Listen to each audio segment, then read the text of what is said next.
First on 4, discover what made Marilyn Monroe look like an icon.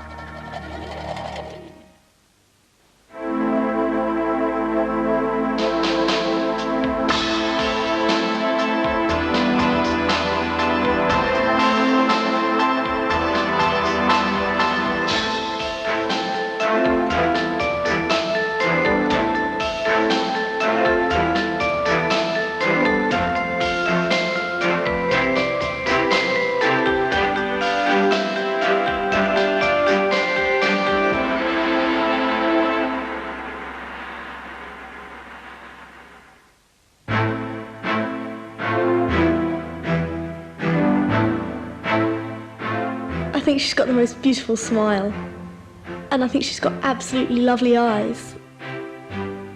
She is a beautiful woman who came from nowhere and achieved so much in such a short time. The tragedy of how she passed on is also part of the allure. People can just relate to her loneliness. What one thinks of as being quintessentially Marilyn Monroe is actually her naturalness. This might sound like a paradox because obviously she's one of the most heavily made up and constructed images there is. She's very much thought of as the woman who, for instance, under the fur coat that Joe DiMaggio gave her, she didn't wear anything. The woman who in bed only wore Chanel No. 5. Those are what one thinks of, and very much she kind of epitomises a kind of spontaneous, fleshy sexuality. She was very different than the women in the 50s, because the women in the 50s were taught that you get married, you have children, you don't have a career, and the one thing she always fought for was her career. When she was married to Joe DiMaggio, he wanted her to give it all up. She wouldn't. She needed that love and approval that came with her job. Marilyn Monroe was very daring. She pushed limits of what was conventionally allowed in the 1950s. She was very out there. She laid her sexuality out on the line and let people know where she was coming from. She pushed forward the acceptance of women being able to wear what they wanted to wear. She actually started to try to get the acceptability to be able to wear whatever you wanted, as long as you felt comfortable.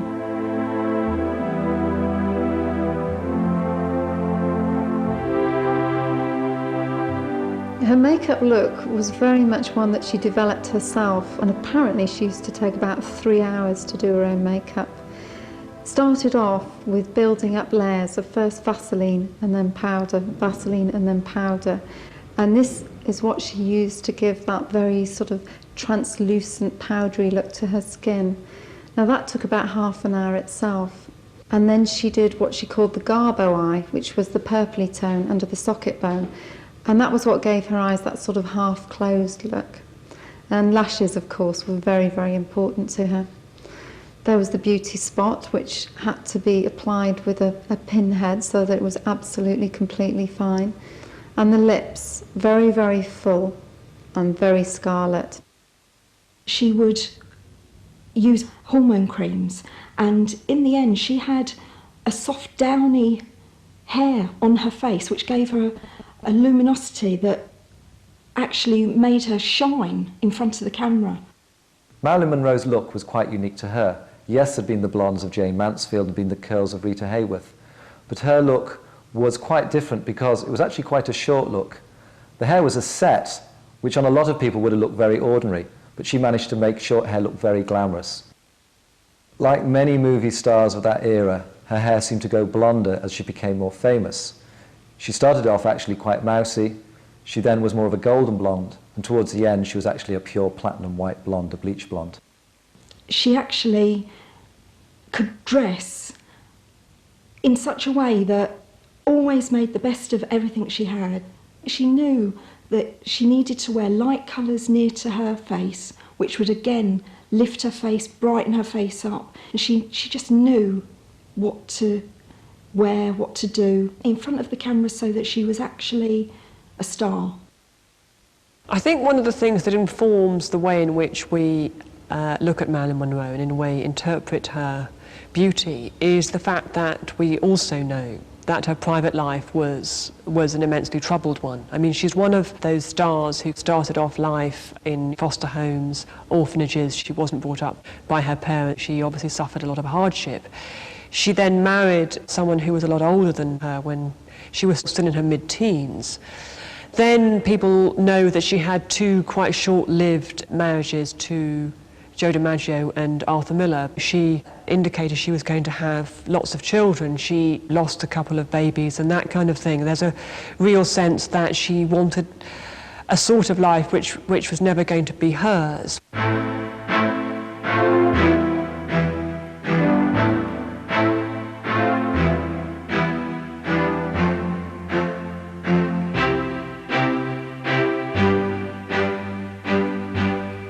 To get the Marilyn look, it should be a lot quicker than her routine. To start off with, we can get that luminous skin with a light reflecting foundation, concealer, and then a translucent powder, and then a little bit of luminous powder swept over the cheekbones.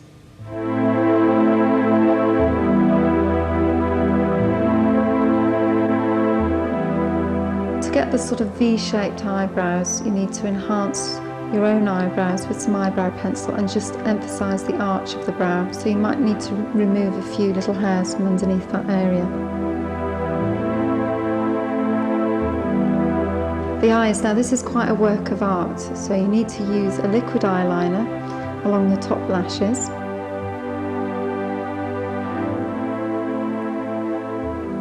And then you need to sweep a pale colour from the lash line up to the brow.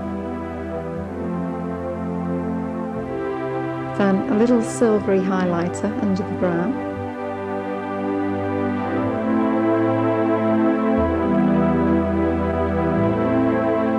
The next stage is a sweep of blue eyeshadow across the eyelids. And then the important bit is the purpley tone under the socket bone, and that's what gives the half-closed eye look. Just a sweep of rosy blusher to the cheeks. And the beauty spot should be applied by dipping it in liquid eyeliner and just applying a tiny little spot to the face. Now the lips, Marilyn used to use 5 coats of lipstick to get the look, but I think we can probably manage with a couple. So first, line the lips with pencil, and then fill in with an orangey red lipstick. Blot, and then reapply. To create the Marilyn Monroe look today, you can go down 2 routes. You can go to a fancy dress shop, get a Marilyn Monroe wig, get the white dress, you've got the look. Or if you want to be a modern Marilyn Monroe, you can still create the look, but with a bit more sophistication. The haircut shouldn't be too long, it should be just below jaw length, and it should be a layered haircut with a slight graduation, so it tends to flick out. I'd use a styling mousse to give the hair some body and hold. And then I just diffuse the hair dry first of all to create as much body as possible. I would then use a medium round brush and actually create the style blow dry. Flicking it out at the bottom, turning it under at the sides and away from the face.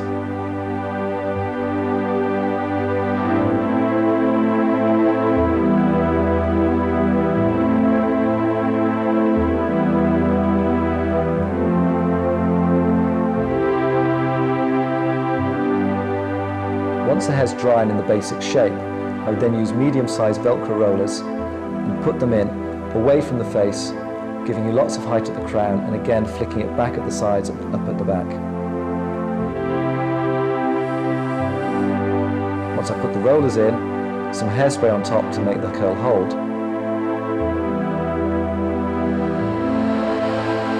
And then diffuse the hair for about 5 to 10 minutes.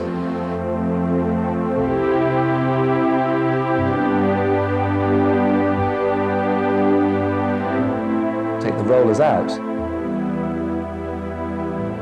and just brush it through, and you'll create a very sexy very full and a very modern bob.